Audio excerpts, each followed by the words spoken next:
Good afternoon, Las Vegas. We've had a great day, Wednesday here. I'm your host, Sean Ray, for the Wednesday recap. This morning we had Andy Jassi's keynote, and joining me on the desk today, Dr. Pete from down under, Australia and New Zealand, Architect Manager. Hi, I'm Steve Bryan, I'm a technical evangelist here at AWS. Hey, I'm Brandon West. I am on the AWS Evangelism team. Cool, so we're at day 3.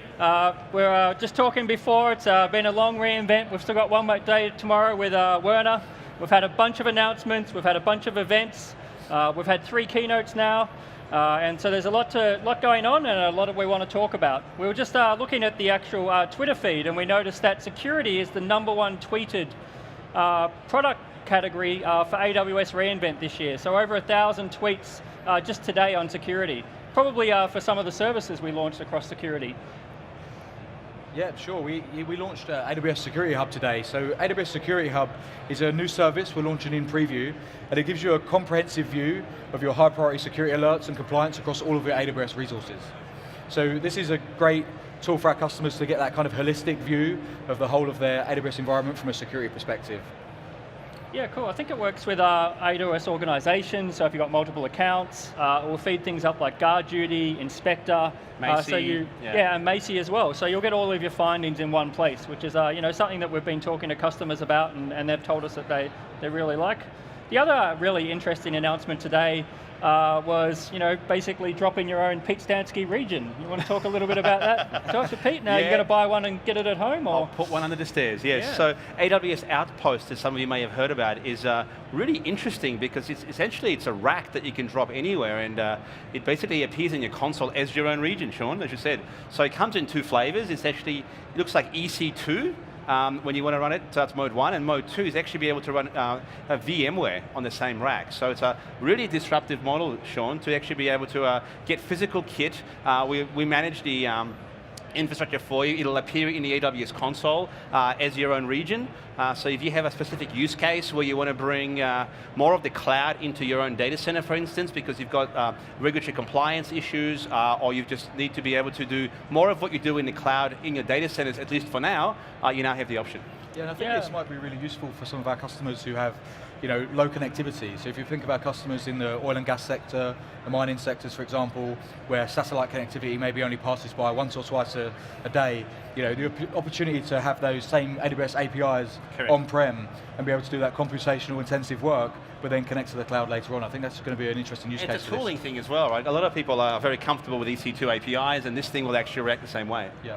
And this is all based on the same software and hardware that we actually run in our regions and our AZs as well. So it's all fully supported. Anything that we update, that gets easily deployed down to the device on premises. Yeah. So your own piece of cloud and your own data center.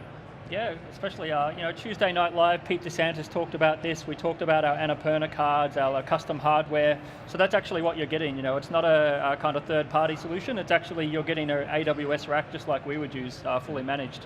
Yeah. The other announcement that went along with that, and probably Security Hub, was really this one called Control Tower, AWS Control Tower.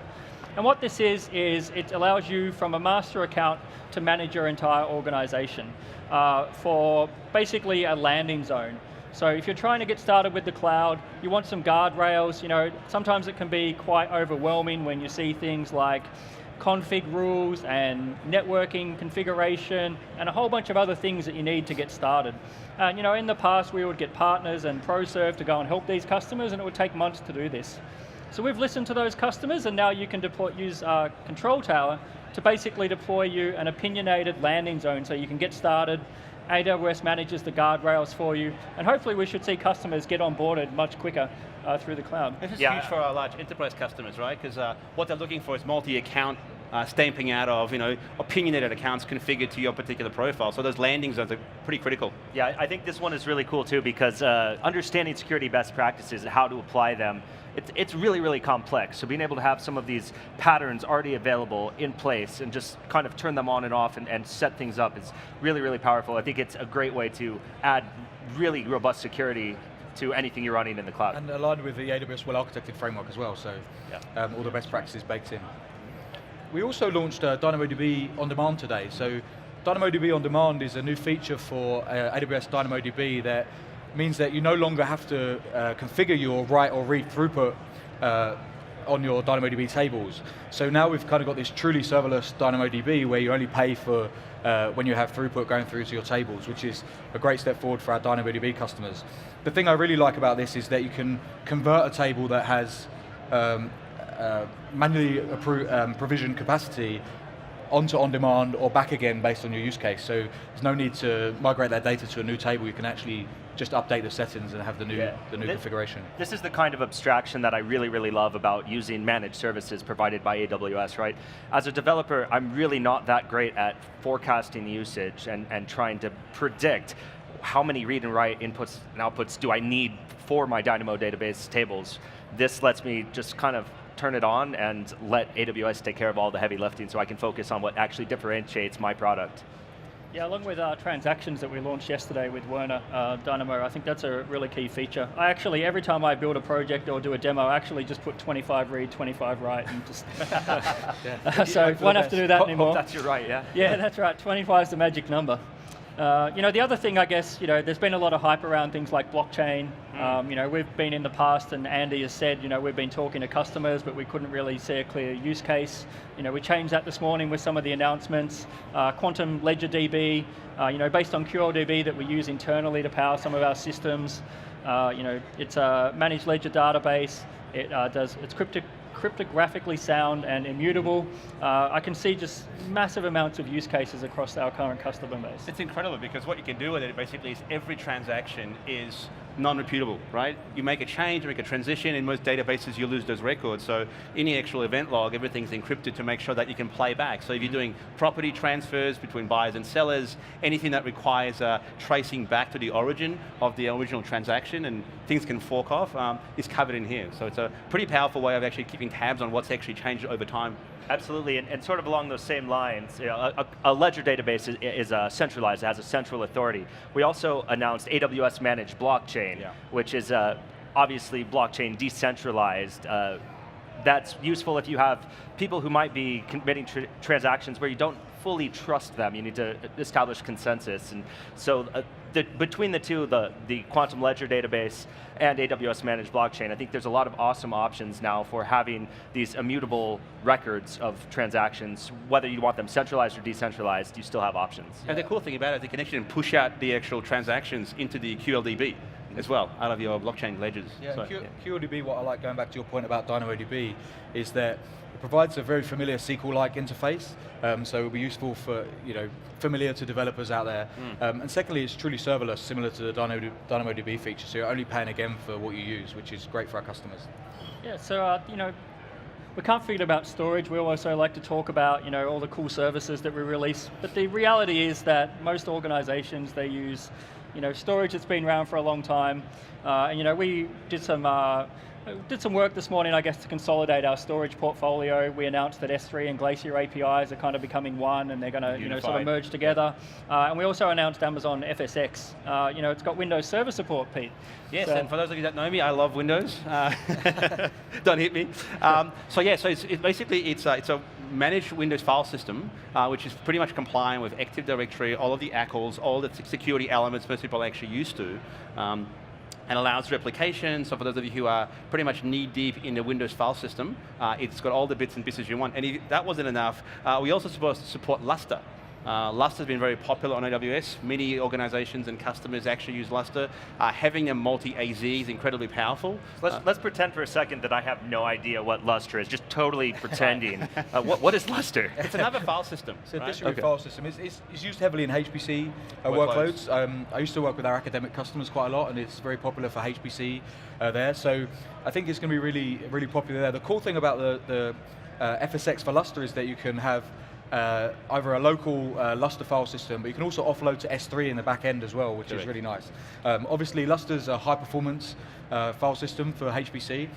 It's actually a short-term file system, so it doesn't have the distribution across all the AZs that EFS or FSx for Windows do. So it's the first kind of short-term or short-lived file system that we've used, but it's typically used for, highly performant, short-lived HPC workloads. Another use case for the actual file system is that if you're connecting into AWS via a VPN or direct connect, you can actually access Lustre as well. So if you have any bursty workloads on premises and you want to move your data into AWS, and because it's backing onto S3, it gives you another migration option in the toolkit. That's a pretty important point, because these grid workloads often exist in thousands of servers. They've been finely tuned over many years. So being able to burst out is like a huge capability for customers. Just to quantify some of those stats that were done in the keynote this morning for that service, they're talking about hundreds of gigabits a second of throughput through that service. Yeah. So very different to the kind of traditional, S3 and like EFS that we would normally talk about. The other thing that was interesting this morning was Amazon Timestream. And actually I got put on the spot earlier and actually called it something different, which was Amazon Time Series, so I need to correct that now. So Timestream is a purpose-built database for time series. So things like IoT, sensors, where you're getting really fine kind of granular data over milliseconds or microseconds, and you really want to chain that together, billions, trillions of them, and be able to query it really quickly. And this seems to be a real trend for Amazon, where we're really building custom-built databases or storage layers for the actual customer's workloads. Yeah, the great thing about the time series database and Amazon Timestream is that it can handle a huge amount of data and provide really, really low latency queries against trillions of events. So if you've got IoT sensors that are distributed and collecting tons of time-based information, this provides a very, very powerful platform for analyzing, storing, using that data, turning it into some meaningful information. And it's another serverless database as well, right? Which means you don't have to do any patching yourself, any administration. You basically set this thing up and start collecting information. Yeah, absolutely. One other thing that was in the keynote this morning, and of course it was always going to be, was machine learning. I think if you played a drinking game this morning, for the amount of times that Andy actually said machine learning between sentences, you'd not have done very well for the rest of the day. It's bingo, right? Yeah, and so there were some couple of key ones in there. I did a blog post which came out this morning, which was on machine learning in Marketplace. We had them on Launchpad earlier. As a complete sort of machine learning novice, for 10 minutes to be able to pull out the Deep Vision API, which actually does vehicle detection. So uploading photos straight off the web, pulls it out, tells you the year, the make, the model, like just unbelievably powerful. And it's early days yet, but we've already got 150 plus people listed on there. It's going to change the way that business actually does this. Don't need to buy their own data scientists. They'll be able to deploy in 10 minutes and start to get business value. The coolest machine learning announcement for me was the Deep Racer robot, the 1/18th scale car that is really easy to deploy reinforcement learning models to. And we've actually created the Deep Racer League. So developers who maybe have no familiarity with machine learning, who have never built anything that requires machine learning, this is a really awesome entry point, a great way to start playing around with reinforcement learning specifically and deploy it to this device and then compete with people. Just a few lines of code, it's a really, really awesome way to get introduced to these concepts, and I am personally going to pre-order one. I'm really, really excited about it. So I got really excited about more and more hardware, right? So we talked about the Graviton processor that is now powering some of the infrastructure, the 64-bit ARM infrastructure, but we've also announced Inferentia, which is a bit of a mouthful, which is basically our machine learning chip that we're also going to be using to enable more computational power as well. Yeah, so this is through our I think, original purchase of Annapurna Labs. And if you're not familiar with the work of Annapurna, when we purchased them, they're the people who build our custom network adapters. On Monday night, I think it was, we launched that we had the 100 gig networking support. So that's the kind of things that Annapurna's enabled, and they've gone out and built this custom chip for us for machine learning. Yeah, and that's kind of similar to the A1 type class of EC2 instances that we announced, which are built on a custom silicon built by the same people. It's an ARM-based architecture, and you can run your instances with the same compute power for up to 45% less cost than the traditional architectures that we offered previously. So that's really, really exciting. And it's really, really cool to me to see more of that custom-built silicon being deployed. Cool. Neo? Anyone like Neo? I love Neo. Something about like a film, isn't it? It reminds you of the Matrix, right? Yeah. Running a bullet time. So SageMaker Neo is essentially a way of taking machine learning and actually compiling it for the edge. So think of it as, once you've trained your ML models, if you want to deploy them to different type of architectures on small devices, IoT sensors, they all have different constraints. So Neo actually allows you to compile those models into more device-specific configurations, and you can get up to 2 times performance boosts as a result of it. So as you start to see more more and more devices being proliferated as devices at the edge trying to do more ML at those things.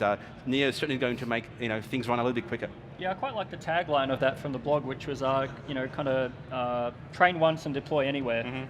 So we'll start to see now, I guess, in SageMaker these different deployment options once you've trained your model, making it very powerful. We also did a whole bunch of other kind of announcements around SageMaker as well. So there was Textualize, I think it was called, or Textract, sorry. Textract, yeah. So OCR style, character recognition, upload your PDFs, upload these types of things. You could do it before through recognition, but this is a purely tuned model to actually do it. There was a lot of pre-processing and post-processing after you put it through that, whereas with Textract, what it will help you to do is, it looks at the page and figures out, by the way, here's a table, and it can do a table extraction. Extracting tables with OCR traditionally has been a real pain, so Textract actually makes it a lot easier. So if you want to pull out columns, if you've got academic papers you're reading, it'll actually be able to understand columns and sections and graphs as well. Yeah, Another SageMaker launch that I thought was really, really cool was SageMaker GroundTruth. Yes. Or if you're building something that's computer vision based, like a self-driving car, there's a tremendous amount of annotating of the data that's required that's very labor intensive. You have to be able to identify this is a car, this is a person, this is a plant, this is the line of the painting edge of the road, all of those different things. And you have to do that for a ton of different tons of frames of data to make that useful, and GroundTruth makes that a lot easier. You can have a lot more options to get those annotations quickly. You can use Mechanical Turk, you can have people around the world sort of helping you annotate and label all of this data so that you can make your model more effective. Or do it in-house, right, with trusted stuff, because some stuff you don't want to expose to the rest of the world, even to Mechanical Turk. And obviously for ML model building, you want the best annotation on your data sets. The higher the quality, the better the input, the better the output of the models. Yeah, especially building your own private one, because you could, if you're doing something like X-rays or something, you could Radiography? Radiologists to look at these, and basically tag those. You've got a group of, experts who just do that one specific thing. I think it's going to be really powerful for our customers. Outside of the big tech, I think a lot of people don't realize those models and all those, cat versus dog and like hot dog, no hot dog that you actually see. Someone's actually gone through and labeled all that stuff originally. And that's kind of a good lead into, SageMaker now, the reinforcement learning in there. We talked about the car earlier. So very different where you're labeling data, you already kind of know what the answer is and you're helping the machine along, whereas reinforcement learning is more like, training the dog with the food every time it, does a trick and those kind of things. So we saw it in the car today. I went down to our MGM and, the cars at the start were basically not even getting around the first corner and just slamming into the wall until you tell them to stay in the white lines, and they slowly get better and better. I don't know where the time is at now. When I left, it was down to 17 seconds. It got down to 14. 14, And it only took 12 lines of Python code to get that winning 14-second lap. So awesome.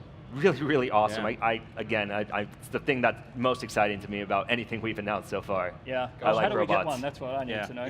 We'll have to figure that out when we get offline. The reinforcement learning also integrates with RoboMaker, which we announced earlier in the week as well, which is our new service for robotics. So you can actually, similar to the Deep Racer robot, you can have simulated robots or your real robots working with RoboMaker, also using SageMaker reinforcement learning. And the cool thing about that is you can actually do all of that in software initially. Then once you've trained the model in the virtual world, you then push it out to the actual Deep Racer, right? Yeah. And stepping back for a moment, we had a question from Twitch, from McGruff, asking for a supported device list regarding Neo. And it pretty much supports most of the big ones, right? Yeah, so there's NVIDIA, Intel, Xilinx, Cadence, ARM processors, and it supports also ML frameworks like TensorFlow, Apache MXNet, and PyTorch. So it's fairly extensive. It's a pretty broad coverage of devices and frameworks. Cool. There was 2 other machine learning announcements did today. we finish There's there, a few or more. did we There's just more. keynote about machine learning? It's Machine Learning Day. Yeah. So Amazon Forecast, that's a really cool one. So we've had customers talk to us, especially retail customers, this in Australia, saying, hey, can we get access to some of the secret stuff that Amazon's been doing, Amazon.com. And if you look at Amazon Forecast, it's actually it's a up-the-stack AI service that actually helps you figure out how to actually forecast things like your manufacturing runs, what you should be ordering. So basically it's a managed service around being able to extract information out of your logs. So you have an SAP platform, for example, take out the vast history of what's actually happened, and then do analysis. So you can map things across a very large number of complex inputs. So you can say, if it's raining, if we had these delays in logistics, if we had these number of customers, and it's this time of the year, Amazon Forecast will actually spit out an answer to say, hey, by the way, this is the kind of thing that you should be doing. So it's great for long-term forecasting of very complex data sets. Especially if you're in the kind of business where you have those peaky workloads, one day of the year is really large, or you have like a kind of flash sale or those types of things. It's going to know that each year, once you get enough data, that's actually going to. So again, it's a time series forecast. It gives you some idea. Right. So you could do like an annual 365 days view of what you should be doing. Yeah, this is nice. Sorry, this is nice because we've had these kind of high-level pre-trained machine learning models with things like Amazon Poly and Recognition and others before. But this is the model's pre-trained. The model's actually trained by data that you provide, so it's using your own data to train the model. So it still requires no machine learning experience. So it's quite nice that you can customize that model to your own data, but still get that. Speaking of machine learning, we also announced Amazon Personalize, which is really, really cool. It's a similar engine that's easy to use to create products and service recommendations for your customers. So everyone on the stream is probably familiar with the people who purchased this also purchased X, Y, and Z recommendations that you get when you're shopping on Amazon.com. This provides that same sort of data and that same smart machine learning based recommendation engine for basically any application that you need it for. Yeah, very cool. I've definitely felt like it was the machine learning keynote. So just to add to that, I'll add one more stat on the machine learning. So today we announced as well that we have over 10,000 customers using SageMaker. We launched that in November last year. To have 10,000 turn around now and start using it, 10,000 plus, it's pretty crazy. I know in the field we get asked about it a lot. And I think these capabilities, some of the things our customers struggled with were data labeling, getting their data in the right format, and some of the services we've launched here today I think will help a long way. Yeah, the machine learning category that was announced for the AWS Marketplace I think is going to help continue to see that growth of SageMaker usage, right? It's just really, really simple to deploy any sort of model that you're looking for now and just start using it.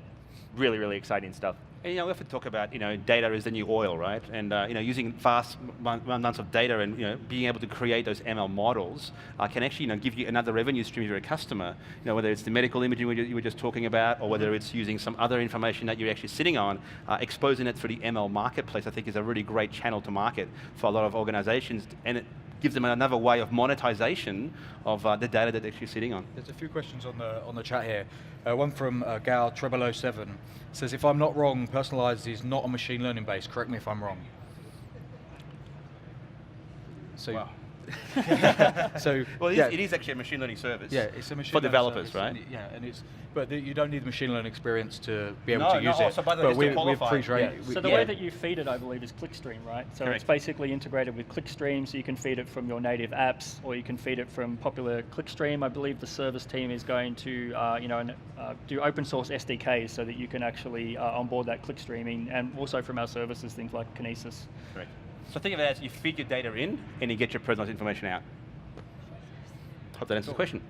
There's another question from Tesseract. Sorry if I got that wrong. Can I use Forecast to determine how many EC2 instances I should run? Well, funny you asked that. You certainly could, right? So this is a generic platform, basically, where it's up to your data input and your data sets that actually will do forecasting for you, right? Yep. So the idea is that you can take very complex data feeds, and normally as humans you can go if this and that. If you have a large number of imagine parallel data streams coming in, this thing will actually figure out some of the patterns and what they should be across multiple data feeds and provide that possible number of other options with a level of confidence. This didn't launch today, but I personally would avoid doing that. Instead, I would try looking at the new predictive auto-scaling. That actually will look at the usage of your instances and then adjust the number that you have automatically for you. So you could use this for that, but I think there's probably better tools that require a little bit less setup configuration and effort to do. I think a different angle. It might be around figuring out, what are the bursts of capacity that I might have in a cluster, for instance. Yeah. That was my angle. But certainly, the automatic, warm-up for the auto-scaling groups, great use case. Don't do anything, it just happens. Yeah, I like those types of things that require no effort from me as a developer. So I'd like to recommend those. Yeah, absolutely. Absolutely. And so we're coming to the end now. We've recapped. What's your favorite announcement so far? I think everyone can guess by now. It's the Deep Racer. At least from today, I think in the last 2 days we've announced a lot of awesome things, even excluding what was launched during the keynotes. Beyond what we talked about so far, I think the AWS Ground Station is really, really cool because now you can take data from satellites in space, easily capture it without having to spend $1 million building a ground station to communicate with those satellites. So I know that's not from today's keynote, but I think that's also really cool. Space and robots, both awesome. They rock. Cool. For me, it would be the DynamoDB on-demand feature. That just removes so much friction for people using DynamoDB, and like you say, having to put that effort into provision, working out how much provision capacity you should put through, just is completely removed, and I think that's my favorite for today. So for me, it's by far is Outpost. Coming out of APAC in Australia, where we've got a huge country with a very little population, either in mining sector will benefit from these sort of things. Across all of APAC, we have a lot of small countries in ASEAN space, so I think being able to have your own region in your own country would be absolutely fantastic. Yeah, so looking after the 13 countries I do down in APAC, Pete stole mine, so I'll choose something else. What's your plan B? My plan B is actually quantum. Like, I think, we've spent a year talking to customers and asking them specifically what they want and how the problem that they want to solve with blockchain. And I think, the ledger database will actually be used throughout government services, financial industry, like logistics. It's just the right kind of solution for that kind of problem, and it's something we use internally for EC2 and a whole bunch of other services. Yeah, I believe the transaction log for Aurora is also based on a similar ledger sort of technology that probably lended a lot of code and battle-tested experience to how we designed this product. Yeah, absolutely. All right, so that's the recap for Wednesday. Unfortunately, there's no recap for Thursday. We'll be all heading off to the replay party, and the actual launch pad that we're standing in gets ripped down. So no recap for Thursday. And thanks all for joining us today, and enjoy the rest of your reInvent. Take care, guys.